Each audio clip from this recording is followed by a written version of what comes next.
solución al problema terminológico, esto no se trata solo de un debate lingüístico, sino que estamos estudiando microorganismos aislados. Cuando nosotros hablamos de microbiota y de microbioma, no estamos hablando de lo mismo. Acá hay una falsa equivalencia. Entonces, ¿a esto qué nos lleva? A una confusión conceptual.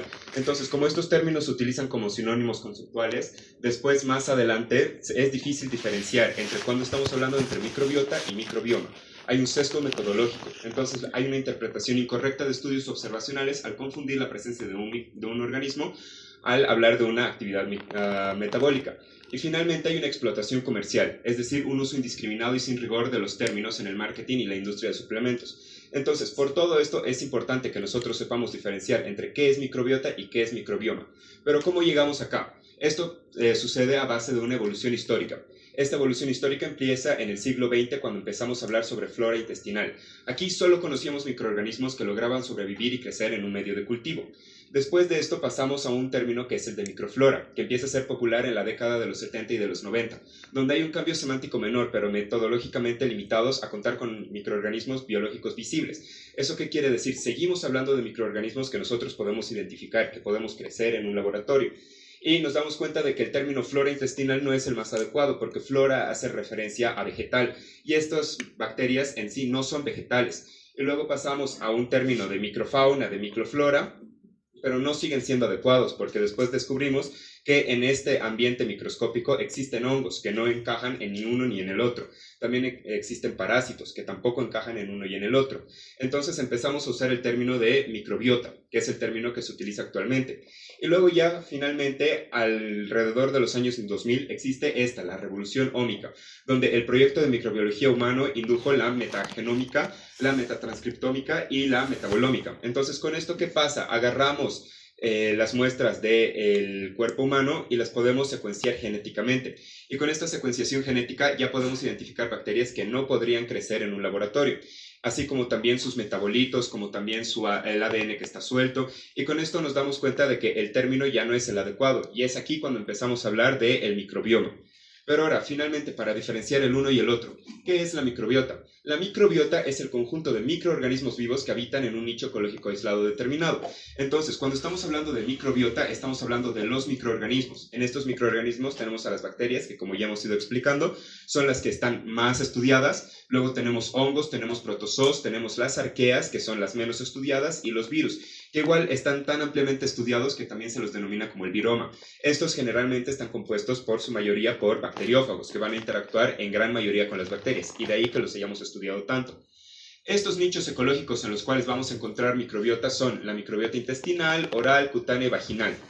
Pero ahora, cuando nosotros queremos hablar sobre microbioma, estamos hablando del conjunto de microbiota sumado, junto con su teatro de acción completo. Entonces aquí ya no estamos hablando solo de microorganismos, estamos hablando de los microorganismos de la microbiota, con los genes, el potencial genético total, con los metabolitos, que son los productos bioquímicos que producen estos microorganismos, cómo interactúan entre ellos y cómo interactúan con el huésped, y finalmente el ambiente local, que es el tejido del huésped, cómo es que este va a afectar el qué microorganismos crecen, el qué microorganismos se producen. Acá tenemos un cuadro comparativo en el cual podemos diferenciar el uno y el otro. Cuando hablamos de microbiota hablamos de biológica, cuando hablamos de microbioma hablamos de biológica más funcional.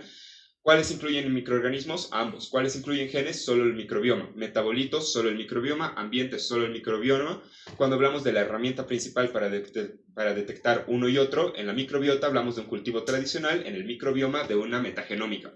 La pregunta fundamental para determinar qué es microbiota es cuando preguntamos quién está, y cuando hablamos de microbioma es qué hace. La microbiota es la comunidad, el microbioma es el ecosistema completo.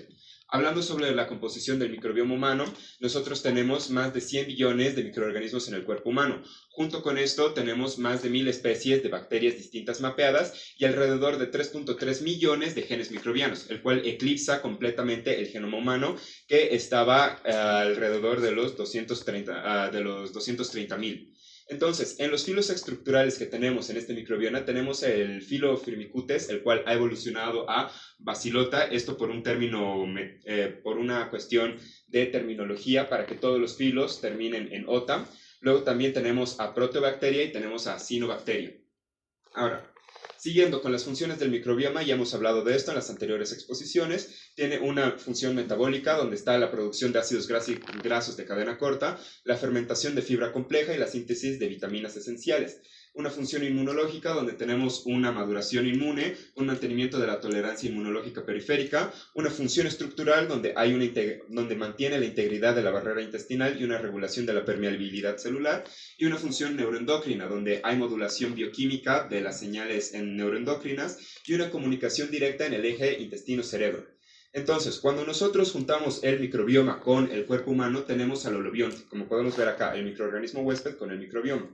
Y es el que puede estar en eubiosis o en disbiosis. Cuando está en eubiosis tiene una diversidad taxonómica adecuada, una función metabólica normal y eficiente y una homeostasis inmunológica mantenida. Mientras que cuando está en disbiosis hay una alteración de la composición estructural, un desencadenante primario de la inflamación y un riesgo elevado de infección y de enfermedad crónica. Entonces, acá podemos ver un poco sobre las aplicaciones derivadas que ya habíamos hablado, los prebióticos, que son el combustible, el sustrato que se les da a las bacterias, el probiótico, que son las mismas bacterias, el motor, el microorganismo vivo que confiere un beneficio, el simbiótico, que va a ser la conjugación de ambos, y el postbiótico, que es lo más moderno ahora, una preparación de microorganismos inanimados y sus componentes metabólicos derivados, los cuales van a dar un beneficio al cuerpo humano. Entonces, la advertencia clínica acá es que no todo producto etiquetado como probiótico contiene los criterios científicos y la evidencia de la viabilidad funcional. Entonces, cuando nosotros escuchamos la palabra prebiótico, probiótico, simbiótico, es importante que revisemos de qué se trata, porque como esto se maneja mucho como un término intercambiable, muchas veces no están bien etiquetados. Ahora, el microbioma en la enfermedad, como ya habíamos hablado, cuando hay disbiosis se presentan enfermedades en distintos ámbitos, en el ámbito gastrointestinal, con la enfermedad inflamatoria intestinal, infecciones por ejemplo, el Clostridios difíciles, una enfermedad inmunológica, por lo que mencionábamos, las funciones inmunológicas del cuerpo humano, del microbioma, metabólica, por lo mismo, si es que el microbioma no funciona bien, los metabolitos que producía no van a ser los adecuados, entonces puede haber resistencia a la insulina, diabetes, obesidad severa, y finalmente neurológico, por lo que hablábamos, el eje intestino-cerebro, donde pueden haber alteraciones cognitivas y cosas como, por ejemplo, el trastorno del espectro autista.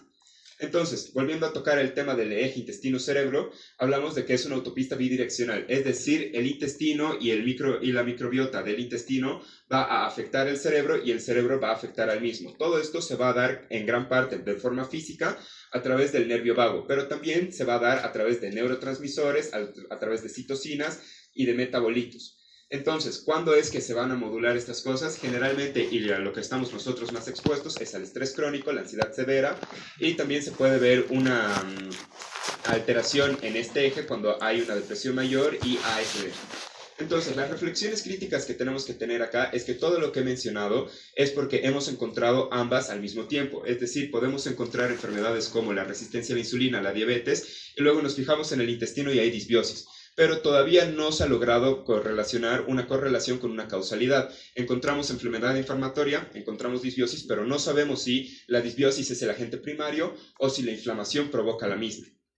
Entonces, finalmente, las conclusiones de esta exposición son que la microbiota corresponde estrictamente a los organismos biológicos aislados presentes en un nicho ecológico. El microbioma incluye a la microbiota y la suma ineludible de sus genes, sus metabolitos y su red completa de interacciones